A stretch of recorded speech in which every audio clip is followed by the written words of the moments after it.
નારાયણ સ્વામી નારાયણ સ્વામી નારાયણ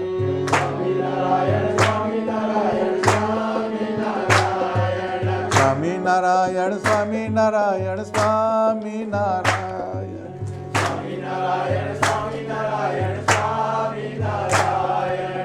સહજાનંદ સ્વામી મહારાજની ગદ્દા ગુણ ગોવિંદ કે ગાવો બહુરી ભવ સંકટ નહીં પાવો દેહ ગેહ સે પ્રીતિ તારી નિશ દિન સમરો દેવ મોરારી દેહ ગેહ સે પ્રીતિ તારી નિશ દિન સમરો દેવ મોરારી ગદ્દા ગુણ ગોવિંદ કે ગાવો ધન દૌલત પશુ વાહન જેહા અંત સમય તેરા નહીં તેહા માત तात નારી સુત ભ્રાતા મરણ સમય કોઈ ન ત્રાતા મરણ સમન કોઈ નહીં ત્રવ તાતા ગગા ગુણ ગોવિંદ કે ગાવો સહજાનંદ સ્વામી મહારાજની જય સ્વામિનારાયણ. આ 52 અક્ષરી ગ્રંથ મંજુકેશાનંદ સ્વામીનો ક ખ ગ ઘ બોલીએ છીએ ને આપણે, એમાં દરેક આલ્ફાબેટ ઉપર સ્વામીએ એક વાત લખી છે. આ ગ આવ્યો તારી ઘેર, ક થી ચાલુ કર્યું હતું, આજે ગ આવ્યા છે. એમાં સ્વામી લખે છે ગગ્ગા ગુણ ગોવિંદ કે ગાવો બહોરી ભવ સંકટ નહીં પાવો દેહ ગેહ સે પ્રીતિ તારી નિષદિન સમરો દેવ મોરારી. ગ આ જીભે કરીને ભગવાનના ગુણ ગાઓ, જેનાથી આ જગતના સંકટ તમને નહીં નડે. આ દેહ અને દેહના સંબંધી તેમજ જગતના પદાર્થમાંથી પ્રીતિ ટાળીને નિષદિન સ્વામિનારાયણ ભગવાનનું ભજન કરવા જેવું છે. આપણા વ્યવહારમાં જોઈએ તો જે ગુણ ગાવાની જે વાત આવે, કોકની સારી ગાડી જોઈ, આ ગાડી બહુ સરસ, તારે ક્યાં કામની છે, ગુણ ગાય એનો. કોકનો સ્ટોર આવે, તમારે મહિને કેટલા આવે છે, સારો સ્ટોર કહેવાય તમારે એમ. એટલે બધી વસ્તુના ગુણ ગાય આ જીવ, પણ ભગવાનના ગુણ ના ગાય. ગાવા જેવા ગુણ ભગવાનના છે ત્યારે એ જ નહીં ગાવાના.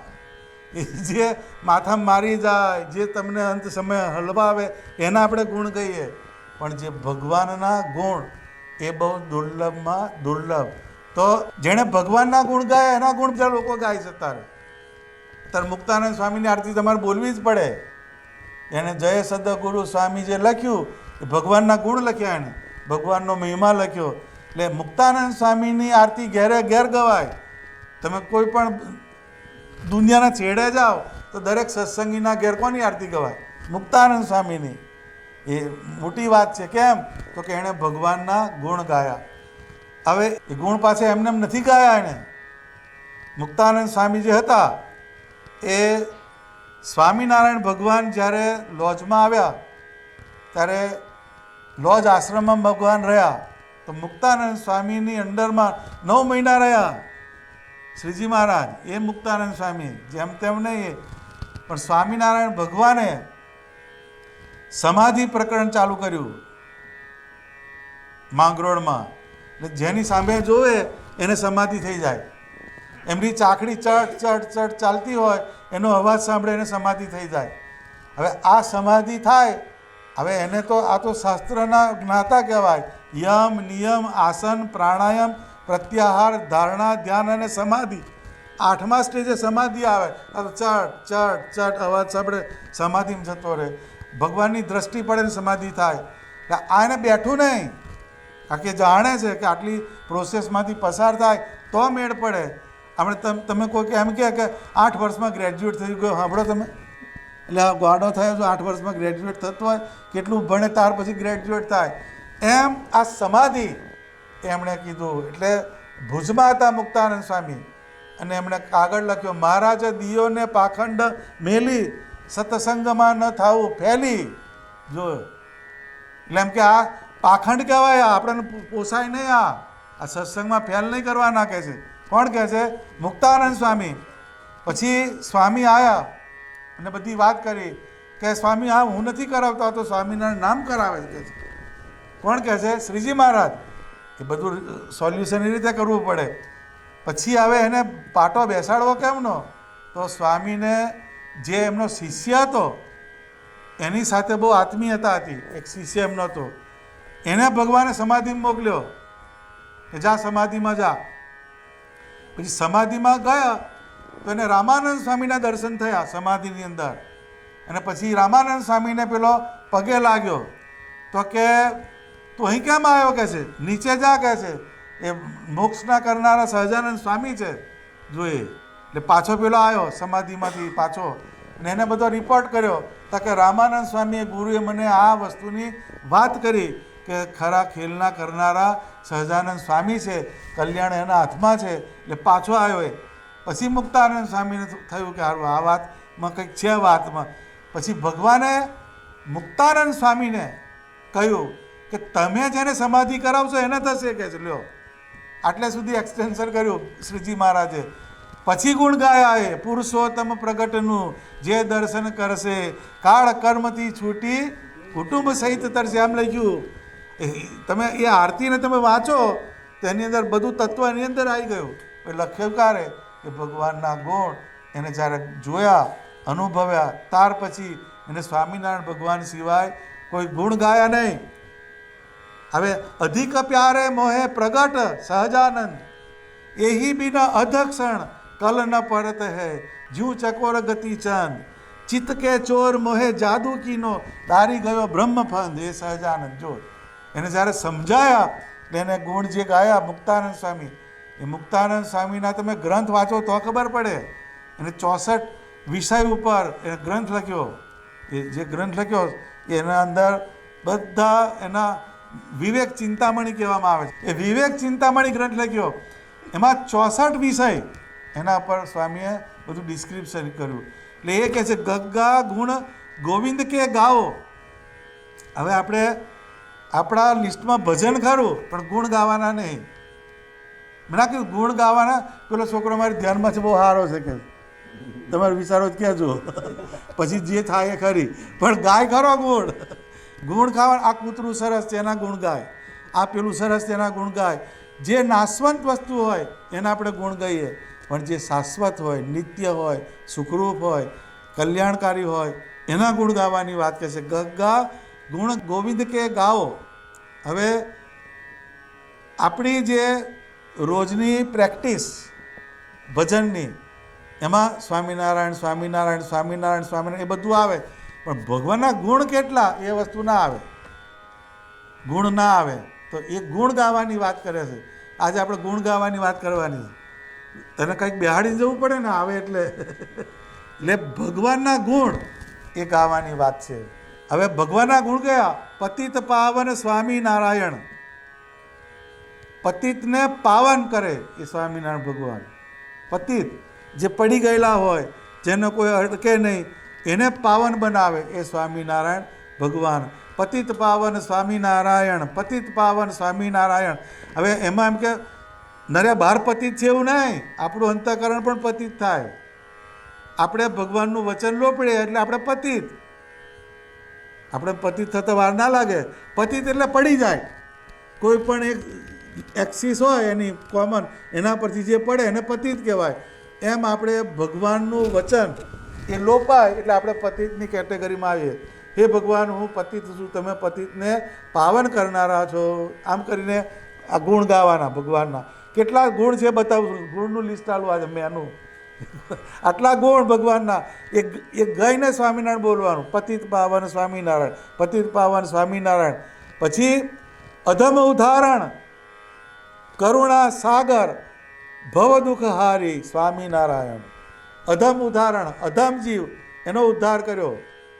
અધમ એટલે બ્રહ્માંડ, શ્રીજી મહારાજે એનો સંકલ્પ કર્યો, અખિલ બ્રહ્માંડના અધમ ઉદ્ધારવા પુરુષોત્તમે પણ લીધું. પતિત કોઈ એકે નરકે નવ પડે, આજ અલ બેલડે એમ કીધું. હે દીન દયાળુ ગુરુદેવ દામોદર. પેલી મલ્ટી સ્પેશિયાલિટીઓ આવે છે, પેલી હોસ્પિટલો મલ્ટી સ્પેશિયાલિટી કહે છે. એમાં જાય એટલે હાજો થઈને નીકળે. પેલો હાર્ટ છે, કિડની છે, લંગ્સ છે, શું છે બોલ, જે એનું જે આવે પાછો અહીંથી ફેલ ગયો તો પેલી બાજુ ઘૂસે, પેલી બાજુ જાય ત્રીજામાં ઘૂસે. એને મલ્ટી સ્પેશિયાલિટી ફેસિલિટી કહેવાય છે. એમ સ્વામિનારાયણ ભગવાને મલ્ટી સ્પેશિયાલિટી કર્યા. એટલે અખિલ બ્રહ્માંડના અધમ ઉધારવા પુરુષોત્તમે પણ લીધું. પણ એટલે પ્રતિજ્ઞા. આ બ્રહ્માંડમાં કોઈ અધમ રહેવા દેવો નથી. જેમ કોઈ અમુક દેશ હોય તે છોકરાને મફત ભણાવે છે, બધું એ કરે છે ને, એ ગવર્મેન્ટ એની કેરટેકિંગ કરે છે. એમ ભગવાનની ગવર્મેન્ટમાં છે કે અખિલ બ્રહ્માંડના અધમ ઉધારવા પુરુષોત્તમે પણ એટલે પ્રતિજ્ઞા. પતિત કોઈ નરકે ન પડે, આજ અલ બેલડે એમ કીધું. હવે જોબન પગીનો કઈ કોર્ટમાં કેસ ફાઇલ થાય? જો જોબન પગી હતા એનો કઈ કોર્ટમાં કેસ ફાઇલ થાય? એને પાવન કર્યા ભગવાને. એ જોબન પગીનો રૂડિયો રખડું એનો આશ્રિત હતો, એનો આસિસ્ટન્ટ રૂડિયો બિલ. એ કાળિયા ઊંટ ઉપર જોબન પગી લૂંટ કરવા નીકળે. કાળિયો ઊંટ હતો એનો, લૂંટ કરવા એના પર જાય. એનો ડ્રાઈવરે ઊંટ ચલાવે પેલો રૂડિયો ને પેલો તીરકામઠું મૂકીને જાય. એનો ખોરાક કયો? તો કે પૂંછડેથી એક વેત ને મોઢાથી એક વેત સાપને પકડીને કાપી નાખે ને વચલું જય સ્વામિનારાયણ. વઘાર નહીં મૂકવાનો, બાફવાનું કંઈ નહીં. ચાઇનીઝમાં તો બધું લોકો બાફે છે હારા. આ તો એ નહીં, પૂંછડેથી એક વેત ને મોઢાથી એક વેત કાપીને ઉલારી જ જવાનો એનો ખોરાક. પછી લક્ષ્ય વેદીએ તો એ હું પતિતની વાત કરું છું. પતિત કોઈ નરકે ના પડે એ પાછું આ લખાયું એમને એમ ના હોય, એ પાછું થયું હોય તો લખ્યા સંતો. પછી એનો લક્ષ્ય વેદી હતો. એ અંધારામાં પક્ષીનો ફફડાટ થાય તો અંધારામાં એ અવાજ ઉપર તીર છોડે અને પેલા પક્ષીને પાડી દે એટલું એનો શિકાર કરે. એટલે એના પગ હતા એ કાંટા પ્રૂફ હતા. કાંટો ભાગી જાય પણ એના પગના અંદર ભોકાય. એનું નામ રૂડિયો રખડું નામ પડેલું. રખડતો હોય બધે, બાતમીદાર હતો જોબન પગીનો. હવે સાયન્સ એવું કહે છે action and reaction equal and opposite. તમે જે કર્મ કરો એ પાછું આવે છે, એનું ફળ પાછું જ આવે અને ડબલ સ્પીડ આવે પાછું. તમે મારજો ખરા બોલ મારશો એની ડબલ સ્પીડે પાછો આવશે. તો એ રૂડિયો એને શરીરમાં જીવડા પડ્યા. હવે જીવડાની જે વેદના થાય એ વેદનામાંથી બચવા માટે એટલે એને પેલા ઘાસની પથારી હોય એના પર એને સુવાડેલો ને એની ચારે બાજુ માંસના ટુકડા નાખેલા. એટલે પેલા જીવડા પેલું ખાવા જાય એટલે એને પેન ઓછું કરે. આવું તો પાછું એની દવા, એમાંય હિંસા. પેલી તો હિંસા ખરી જ, પણ એને જીવડાને પાછું એને કરવા માટે હિંસા. પછી બ્રહ્માનંદ સ્વામી તે આગળ મંદિર કરાવે વડતાલનું.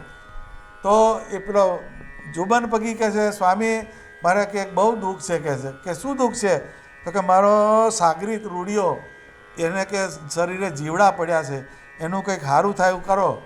તો કે સ્વામી કહે છે કે ચાલ જઈએ કે. એટલે બ્રહ્માનંદ સ્વામી ત્યાં ગયા અને રૂડિયાને બામરોલીમાં, વડતાલની નજીક બામરોલી છે, ત્યાં આગળ એને પથારી પર હુવાડેલો ને સ્વામી ત્યાં આગળ ઊભા રહ્યા. એટલે સ્વામીએ એના સામે દ્રષ્ટિ કરી એ જે એનર્જી જે છે ને એનર્જી એ આંખોએથી જાય, આંખમાંથી એનર્જી જાય. આપણા હાથ છે એ ટેરવામથી એનર્જી જાય અને પગની આંગળીઓ છે એમાંથી એનર્જી બહાર આવે. આ 3 એનર્જીના સોર્સ. આપણે નહીં કહેતા બાપજી એને અમે નજર કરજો, નજરમાં શું છે બીજું? તો ત્યાંથી જાય છે પેલું એટલે કહે છે. પછી એના માથે હાથ મૂકજો એમ કહે છે, છાતીએ મિલે એમ નહીં કહેતા, માથે કહે છે. અહીં રિસીવર છે આ, આમાંથી પેલી એનર્જી જાય. અને પગ, બાપજીને પગે લાગ એમ કહે છે, એટલે પગમાંથી એનર્જી જાય છે. અહીંયા આપણું આજ્ઞાચક્ર આવ્યું, એ અડાડો એનું અર્થિંગ થાય, એને ટ્રાન્સમિશન થાય એનું એનર્જીનું. આ બધું વિજ્ઞાન છે, પણ આપણને ખબર પગે લાગે પણ અડધા ઘૂંટણે જ લાગે છે, પગે જતો નહીં ને કોઈ. પણ ત્યાંથી કશું આવવાનું નથી. જે આવવાનું છે કઈ જી પગની આંગળીમાંથી આવવાનું, આપણે ખબર નથી આ બધું. એટલે આ પછી સમજાય છે. એટલે એ સ્વામીએ રૂડિયા સામું દ્રષ્ટિ કરી. પછી કે બોલ રૂડિયા બોલ, તારા શું સંકલ્પ છે?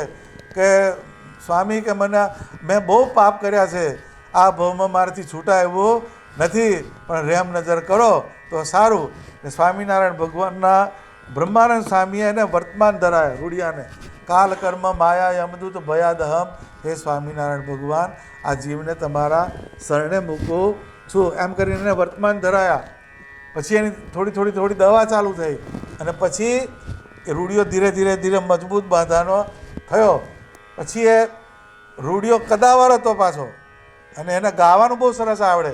એ પોરો ચડે એવું ગાય મારો બેટો. એટલે પેલા શિલાઓ ચડાવવાની હોય પથ્થરની, એટલે એમાં જુસ્સાથી ચડાવતી. એ ઘડે ક્યાં ક્રેન હતા, વડતાલનું મંદિર, એના કેટલા બધો એના ડાયામીટર જુઓ, એનો સરકમફરન્સ જુઓ તો કેટલું મોટું. એટલે એ ત્યાં આગળ એને પથરા ચડાવે અને પોરો ચડાવે એવું ગાય.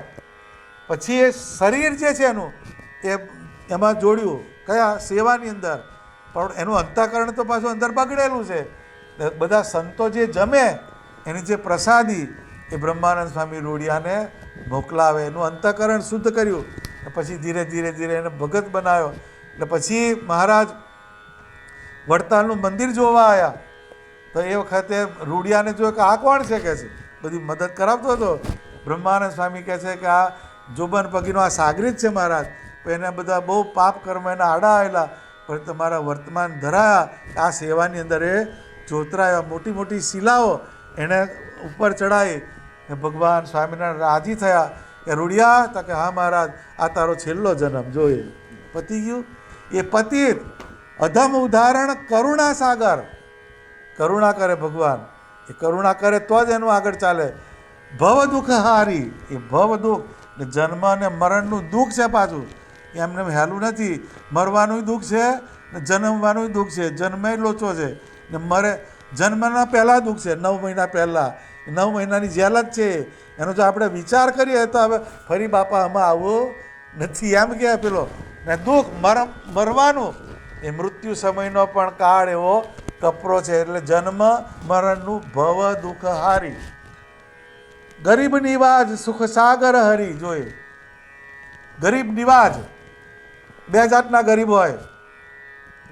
એક લીલી નોટના ગરીબ, ને બીજા શ્રદ્ધા ઓછી હોય, ભક્તિ ઓછી હોય, જ્ઞાન ઓછું હોય, તપ ઓછું હોય, વ્રત ઓછું. આ પાછો બીજા ગરીબ છે હો. આપણે આમાં આવીએ પાછા હો, પેલી લીલી નોટમાં ના આવે, સ્ટોરવાળા થઈ ગયા એટલે. પણ પેલી રીતે ખરું, આપણે ભજનમાં ઢીલા, જ્ઞાનમાં ઢીલા, વ્રતમાં ઢીલા, તપમાં ઢીલા. એકાદશી આવે ત્યારે મને એસિડિટી થઈ જાય છે એમ કહીએ. એકાદશીનું જે ખાવાનું આવે પેટમાં મને બહુ ગેસ થાય છે, એવું તેવું આવી જ જાય. કેમ કે ગરીબ છે એ. ગરીબ નિવાસ, ગરીબને તારનારા, ગરીબનું સારું કરનારા ભગવાન જે છે એ ગરીબ નિવાસ છે. અને સુખ સાગર, સુખના સાગર છે. આ બીજા ગુણ યાદ રાખજે, તારા માટે છે. પહેલું શું આવ્યું? પતિત પાવન સ્વામિનારાયણ.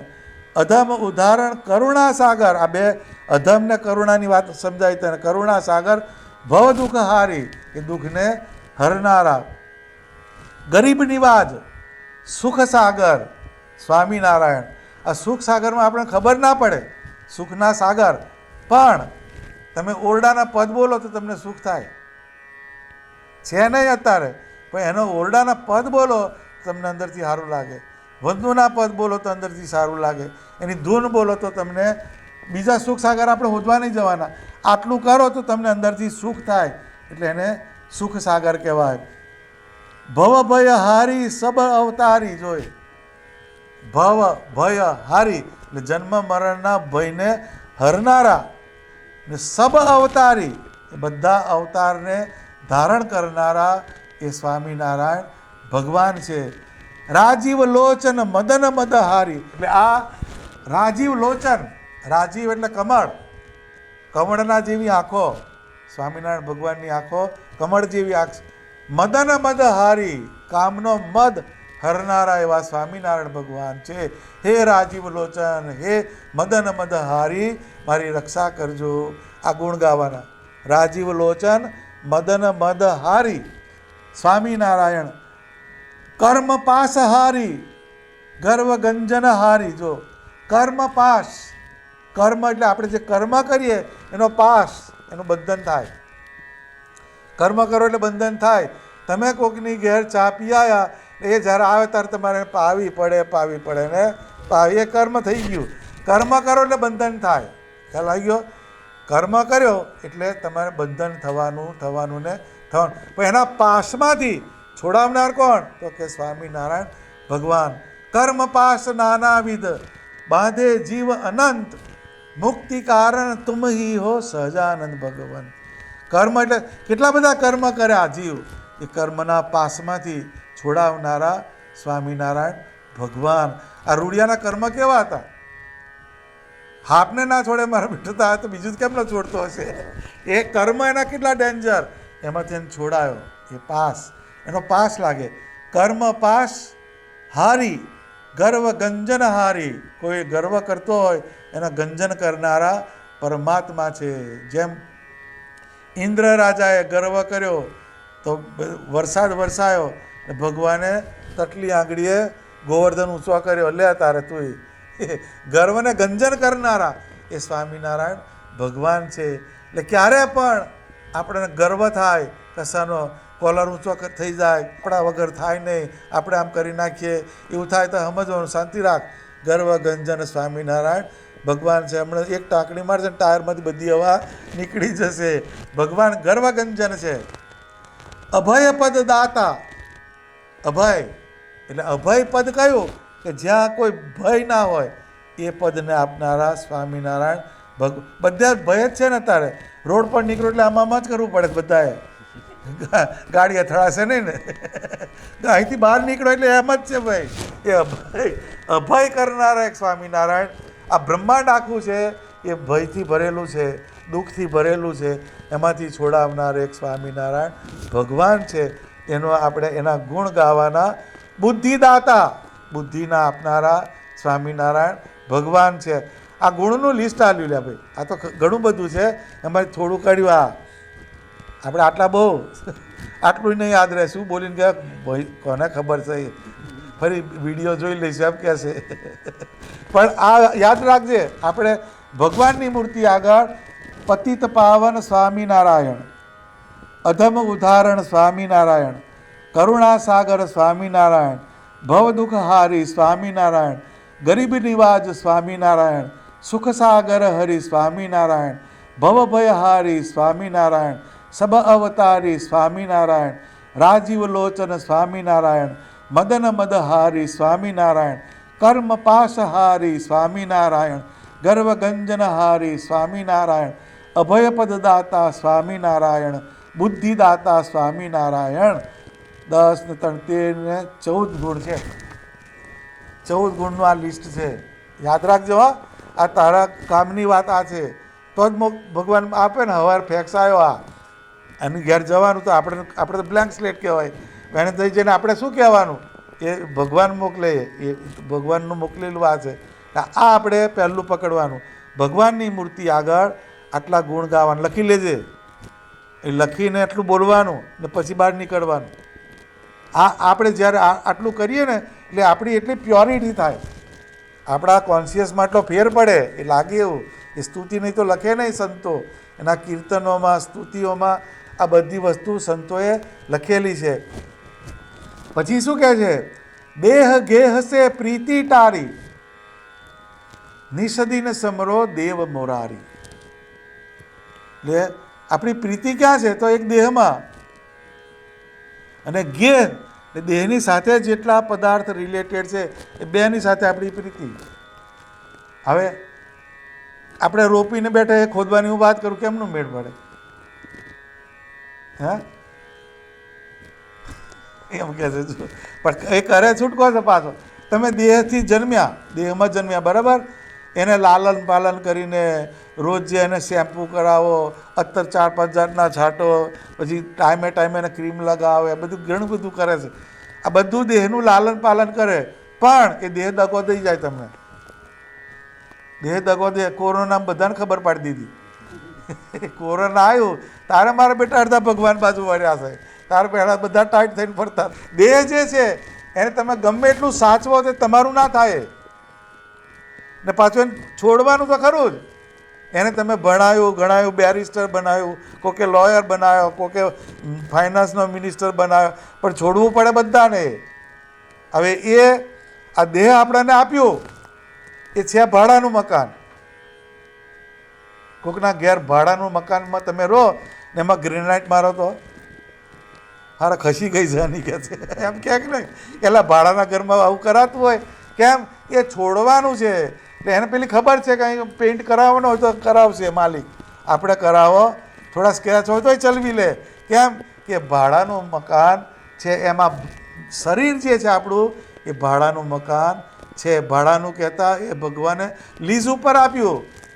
તો કોઈક 25 વર્ષ જીવે છે, કોઈક 40 વર્ષ જીવે છે, કોઈક 60 વર્ષ જીવે છે, કોઈક 80 વર્ષ કાઢે, પછી પાછો 80 વર્ષનો થાય હવે અહીંથી ઉપાડી લે. તારા અત્યાર લગી શું કર્યું? હારા પેલો બધે બાજુ ઝાટકા આવે ને, જે પ્લગમાં વાયર કાલે તેથી ઝાટકા, જે પ્લગમાં વાયર કાલે તેથી ઝાટકા આવે. એટલે પછી ખબર પડે કે હવે ભગવાન હે ઉપરવાળા આવશે, ઉપરવાળો તને લેવા.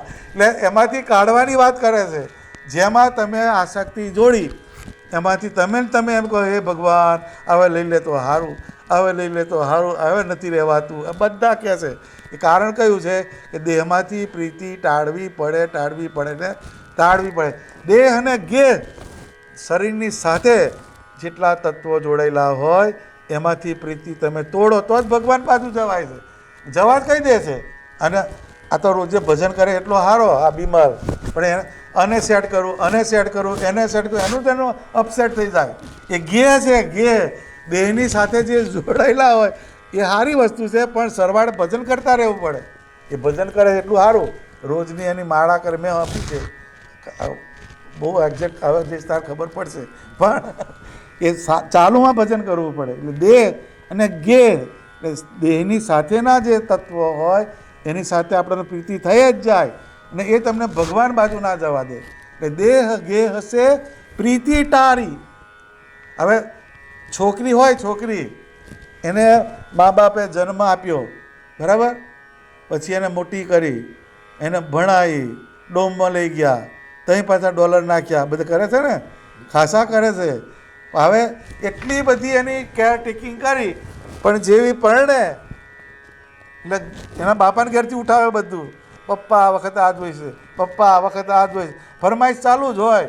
પહેલાં એને જો પેલું હોય તો એને એવું હોય ને કે જે બાપે મને ભણાવી ગણાવી, મા બાપે જન્મ આલ્યો, મારી કેરટેકિંગ અહીંથી લેવાતું હશે, પણ ના, એને ઉઠાવે ત્યાંથી પ્રીતિ તોડે. એ કેમ કે એને જવાનું છે પેણે, એ સાસરે જવાની છે, એટલે ત્યાંથી પ્રીતિ તોડે જ છૂટકો એને ને ત્યાં જોડે છે. આ પ્લગમાંથી બહાર કાઢી ને પેલા પ્લગમાં નાખી આવે, અહીંથી ઉઠાવે બધું જ.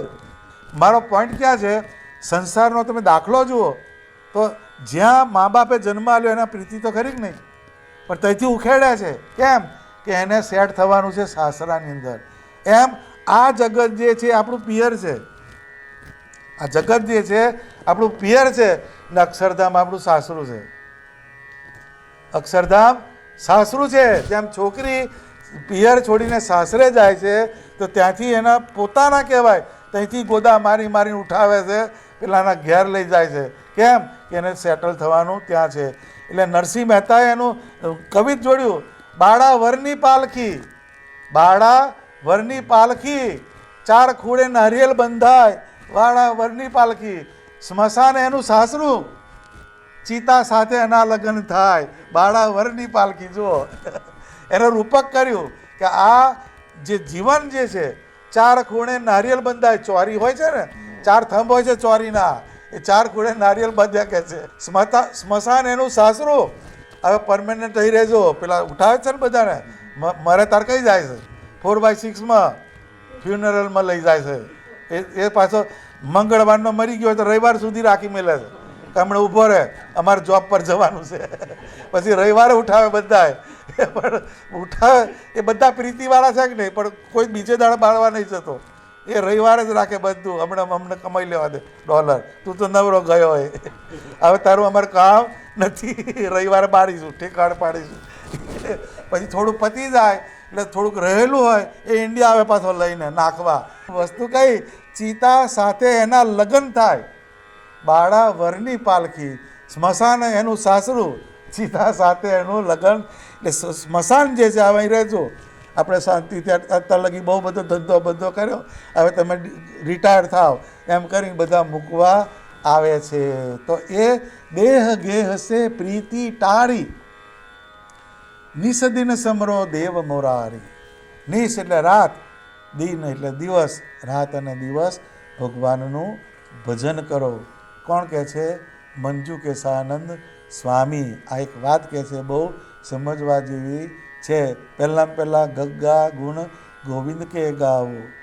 એ ભવરોગ છે એને મટાડનાર ભગવાનના ગુણ છે. અને દેહ ગેહ હશે પ્રીતિ ટારી, નિસદિન સમરો દેવ મુરારી. ભગવાનને નિસદિન આપણાથી થાય એવું નથી, પણ ડ્રાઇવિંગ કરતાં કરતાં સ્વામિનારાયણાય નમઃ, સ્વામિનારાયણાય નમઃ, સ્વામિનારાયણાય નમઃ, એમાં કંઈ તમારું કશું જવાનું નથી. એ જાગૃતિ રાખીને તમારે સ્વામિનારાયણનું ભજન કરવાનું. નિસદિન સમરો, આપણે નિસ્દિન નહીં થાય, પણ એ આપણા હાથની વાત છે. તમારે 20 મિનિટનું ડ્રાઈવ હોય તો કેટલી માળા થઈ જાય? હવે એમાં તમારે કશું કરવાનું નહીં, ડ્રાઇવિંગ જ કરવાનું છે. તો એ તો ડ્રાઇવિંગ તો આ જ કરવાનું, પણ જીભથી સ્વામિનારાયણાય નમઃ, સ્વામિનારાયણાય નમઃ, સ્વામિનારાયણાય નમઃ પ્રેક્ટિસ તો કરજે. ટાઈમ તો મળે જ છે. નિસદિન સમરો દેવ મોરારી, ગુણ ગાવાના અને ભગવાનનું ભજન કરવાનું. આ બે વસ્તુ તારે પકડવાની ને 14 ગુણ આ જે બતાવ્યા એ ગુણ લખી લેજે હો. સાંભળીને લખજે, પાછો વિડીયો આવશે. એ 14 ગુણ લખવાના અને મૂર્તિ સામે બોલવાના. કેમ કે આ વસ્તુ આપણા જીવનની અંદર આવે તો એ ગુણ ભગવાનના છે, એનું તમને અનુસંધાન થાય, એનાથી ભગવાનનો મહિમા વધે. એ ભગવાનની નજીક લઈ જનારું વસ્તુ કઈ કે ભગવાનના ગુણ ગાવ, એનાથી મોટી વસ્તુ કશી છે નહીં. એટલે આપણા ભજનની અંદર ગુણગાન એને એડ કરવાનું. અને નિસદિન સમરો દેવ Morari, thought of the day. જય સ્વામિનારાયણ.